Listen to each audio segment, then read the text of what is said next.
Welcome to ChariTea and Biscuits, a series of open and honest conversations with those who work in and with the charity sector. Emma, Willder and guests will discuss the issues affecting small UK charities, highlight great resources and welcome listeners to a wider community of people in the know. Hit the subscribe button now and stay tuned for real behind-the-scenes chat.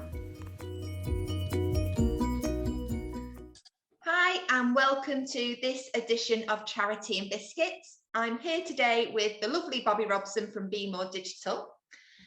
BeMoreDigital is an online learning space built for people working with charities, NGOs and social enterprises. And Bobi and I first met, probably about 2 years ago on Twitter via Charity Hour when I was hosting on risk management, and we've just kind of kept in contact since then and done a few workshops online together around digital and risk management for charities. And today we're going to talk about what digital should be for charities. And as Bobi and I have often discussed in the past, charities hear the word digital and then panic. Wouldn't you agree? Yeah, definitely. I mean, for me, I think there's kind of two main things. One is getting distracted by the shiny object that is the tool or the website or the thing that someone's trying to sell you, or there's that kind of blind panic of I need to do digital, but I don't understand what that means. And yeah, it's difficult for if you don't have a bit of experience or a bit of confidence, it can be quite paralyzing.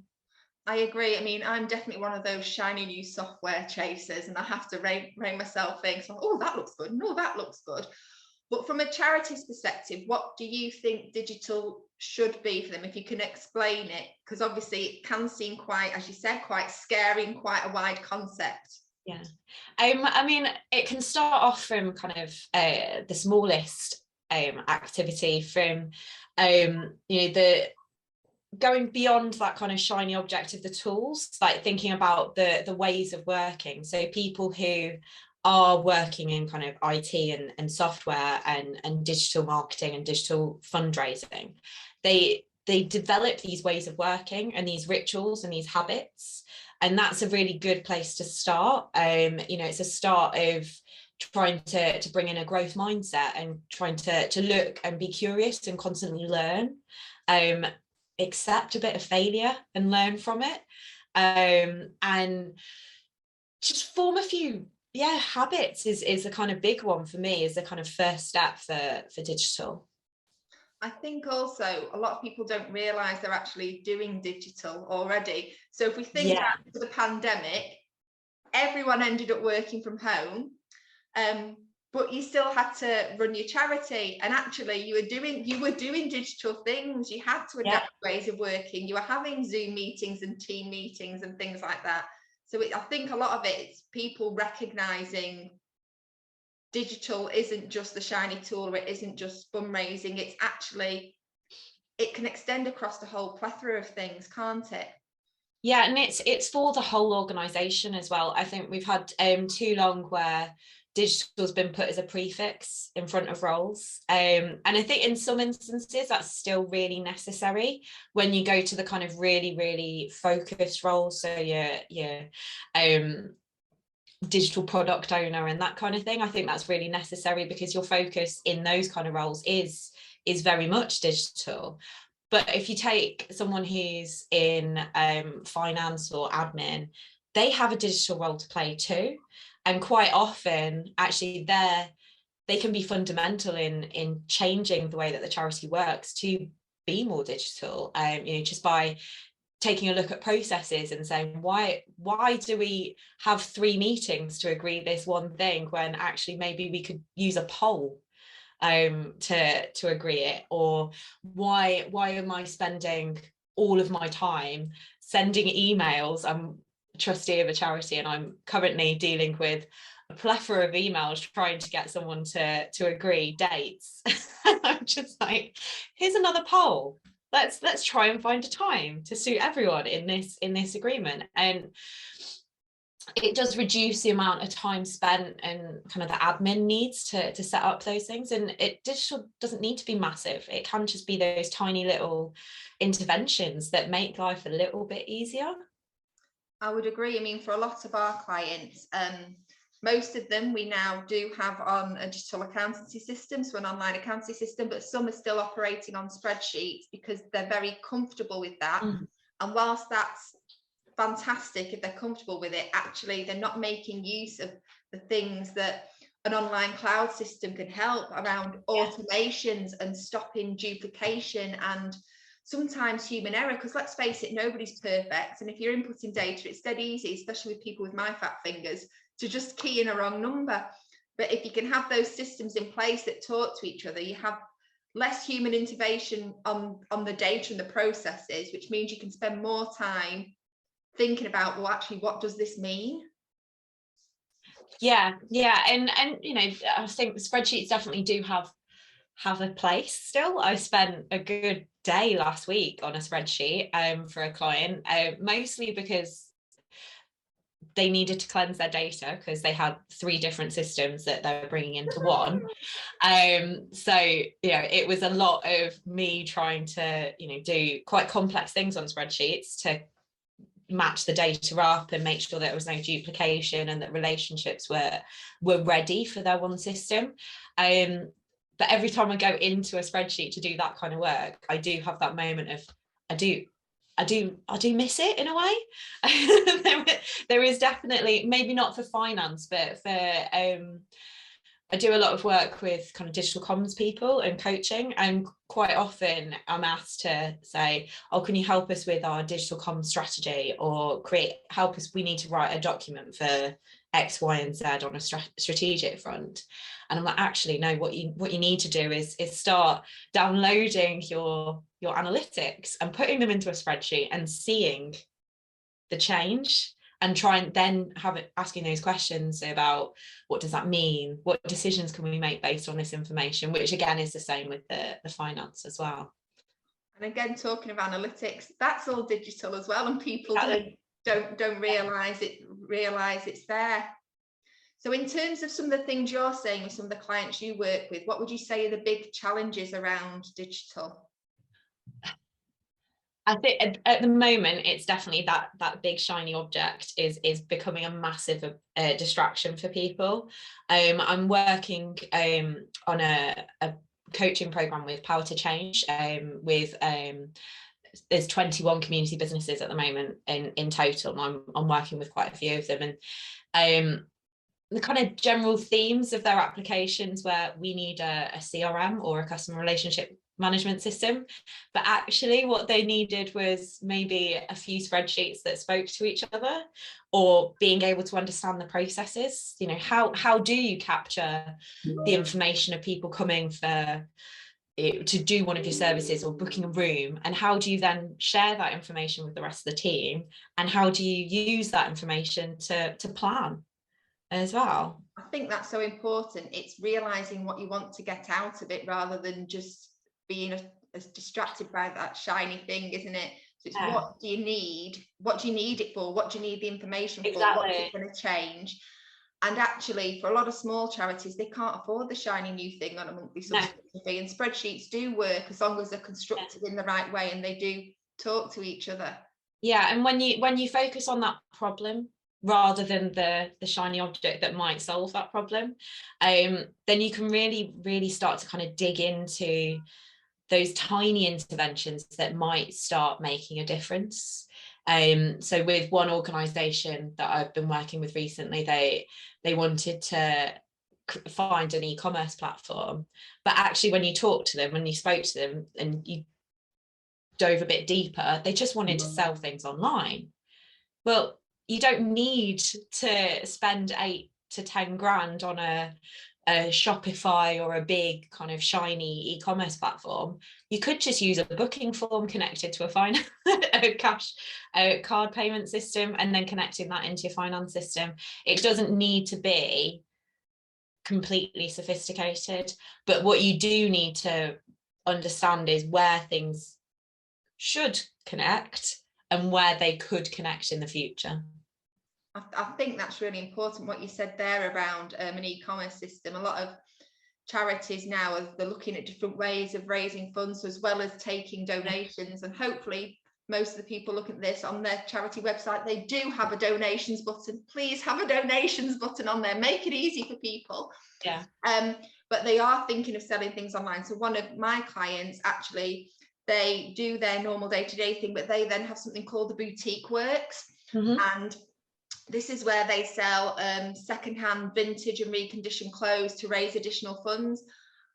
And because they've only they have only got one of each item, they don't need something complicated that does all the stock control. They just need to be able to put the pictures on the website and take the payments, which they do.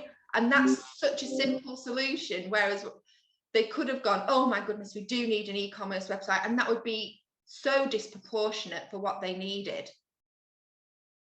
Yeah, and quite often I'm working with charities that don't, or community businesses that don't even have a website yet. So at the moment, they might have a bit of a social media platform. They might just have a newsletter, or maybe a WhatsApp group. You know, a lot of the people that I'm working with set up at the start of COVID, you know, to solve a problem in their community that was very real and very urgent. So now it's, you know, rather than spending that money on creating a website, yes, there are those kind of easy ways of doing it with the no-code platforms, but actually just creating a form was fine for some of them, just to test that idea. And that's the important message, I think, is kind of, if you think something might help solve a problem, test it, but test it at the smallest, cheapest, least effort level. I think you're right, because a lot of people think we need a website, but actually if that's not the community you're in and trying to attract, actually maybe a Facebook page would do. It's being proportionate and thinking, well, what's the purpose behind this? Not going, oh well, somebody says we need a website, and somebody says, oh, we need a CRM system, and somebody says, oh, we need to send out newsletters, so we need to have something that can do that for us. It is thinking about things in the micro, really. What's the solution we're trying to solve, right? What's the best cost-effective way we can do this? And within the capacity of the team as well. A lot of the organisations that I work with are maybe one paid member of staff at the most. Majority of volunteer-led. And if you're volunteer-led and you're trying to create a website, like a website takes a lot of time and effort to build momentum and to get people to find it.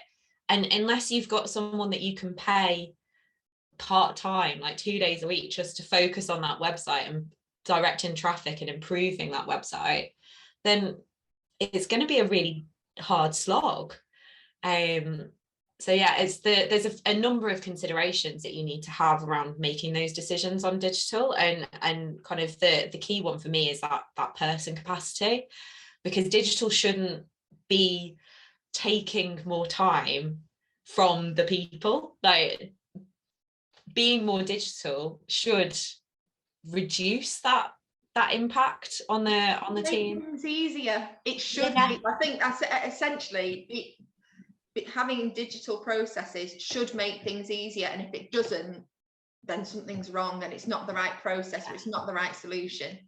Yeah, I mean, they all take an investment to put in place, whether that be time or finance, but you know, in the end, they should be reducing or increasing capacity because they're reducing the time that's needed. And it shouldn't be stressful as well. I think that's the key thing. A lot of people have all these new shiny systems, and actually then they get quite stressed about it because they've either don't understand its full capability or they've not had the proper training on it, and it shouldn't be stressful. Digital's here to make people's lives easier. Yeah, and I think the other problem that I see very regularly is prioritizing. So you know, in the last 5 years, we've seen a huge increase in kind of digital grants. And you know, and a lot of the funders don't want to just be funding new things for the organisation. They want to be supporting that organisation to build capacity.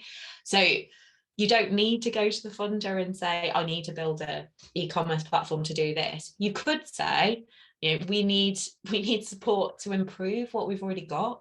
But I think the onus is on the funders as well to stop making it look like it's a project based, and stop that project based funding and really support on the kind of the core funding, and making sure that, you know, charities and non-profits can survive and can thrive through their funding, rather than having to come up with new ideas to respond to this project-based funding.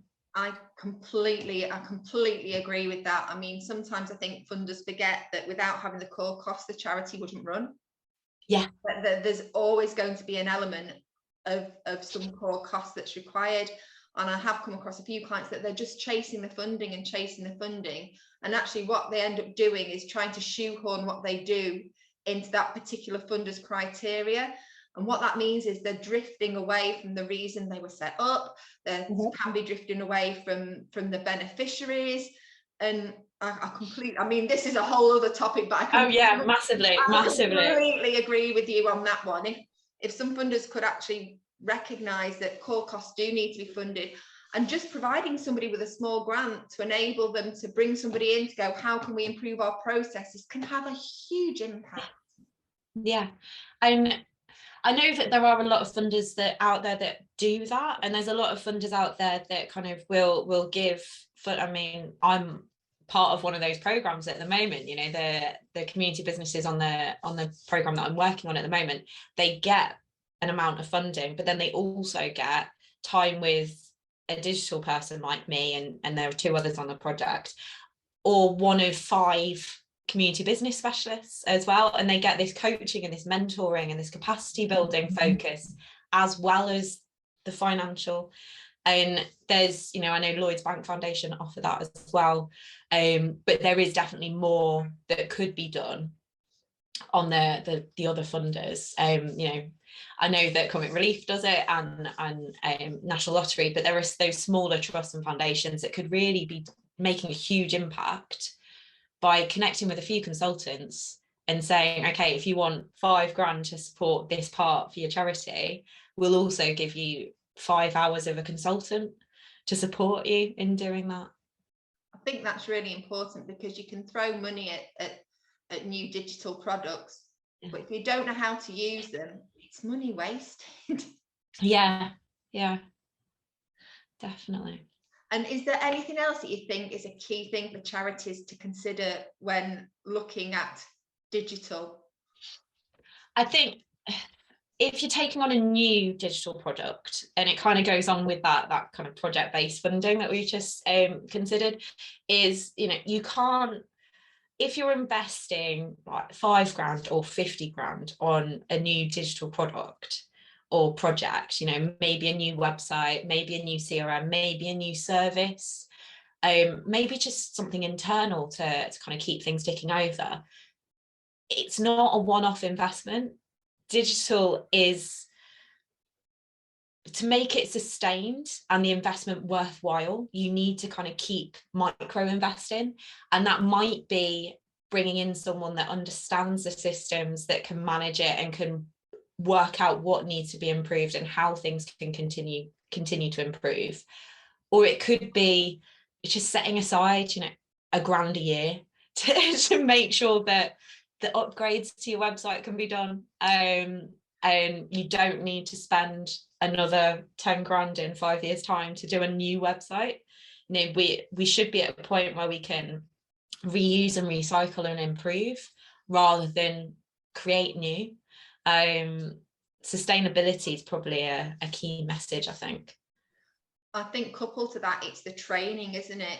So the training of employees and volunteers on the systems, and investing in the training, and that ongoing as things change, as something updates, just making sure people are aware how to use things, and that needn't be huge amounts of time. I mean, a lot of the training I do with my own team is, sometimes we don't do one-to-one training, but I'll use Loom, and I'll record how to do something using Loom, and then the video is there for people to go to as and when they need it. And that's a simple digital solution that doesn't cost a lot, but actually it's there then for people just to refer back to when they need it.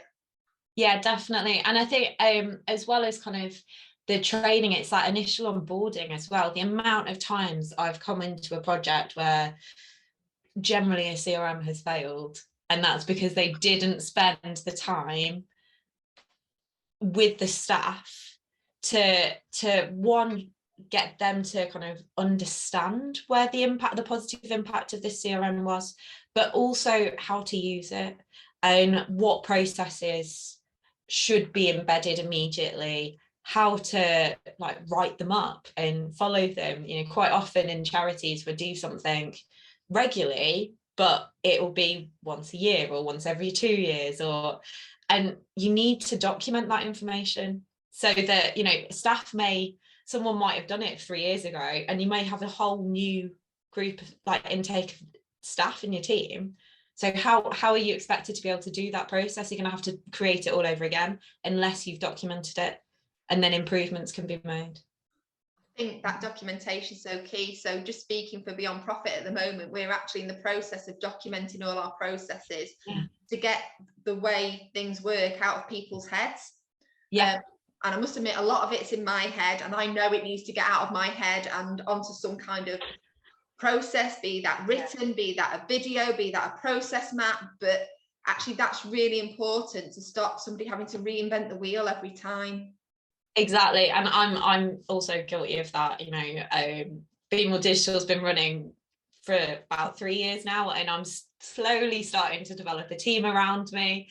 So yeah, it's trying to get that kind of insular founder syndrome, I suppose, of, you know, it's just been me running it, I know this is how I work, to understanding how that might impact other people and how maybe a team could work with that and what might need to be changed.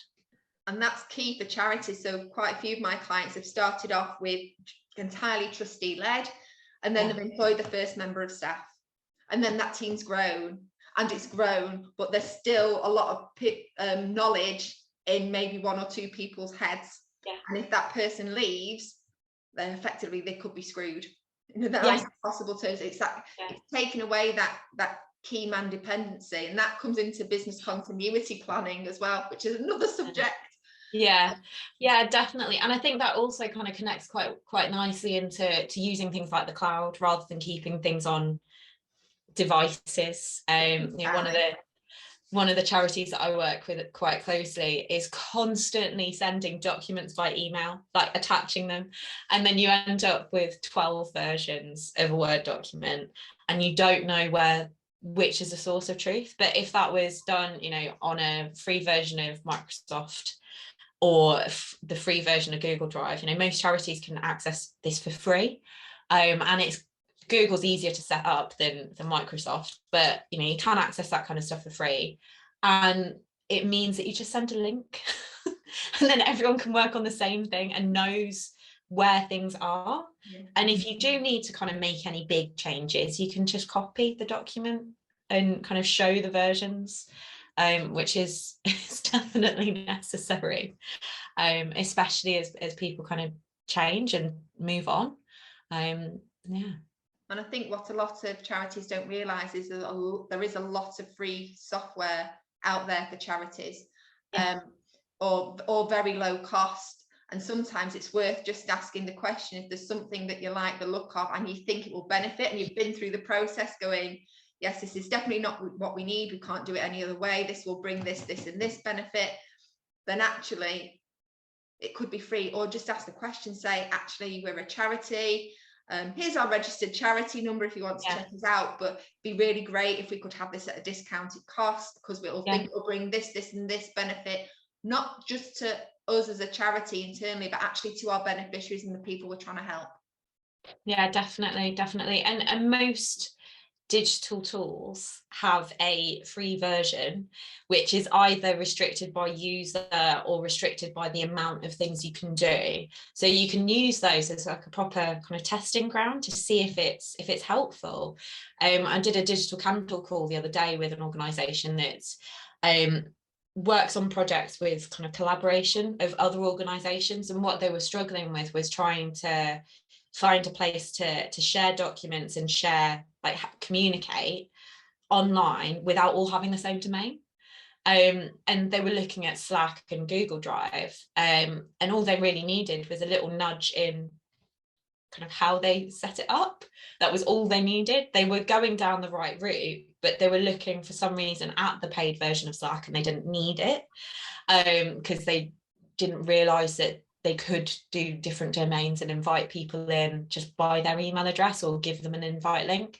And the same with Google as well. You don't need to have a Google account or a Gmail email. You can set it up connected to another account, and people don't realize that. And it's those simple things, isn't it, that can make all the difference. Yeah. Well, thank you so much for joining us today, Bobi. There was loads of other subjects we could have gone on to, and we generally do when we end up chatting to each other. But it's been lovely talking to you, and hopefully everyone listening to this will have got a lot out of it. Thanks again. Thanks for having me.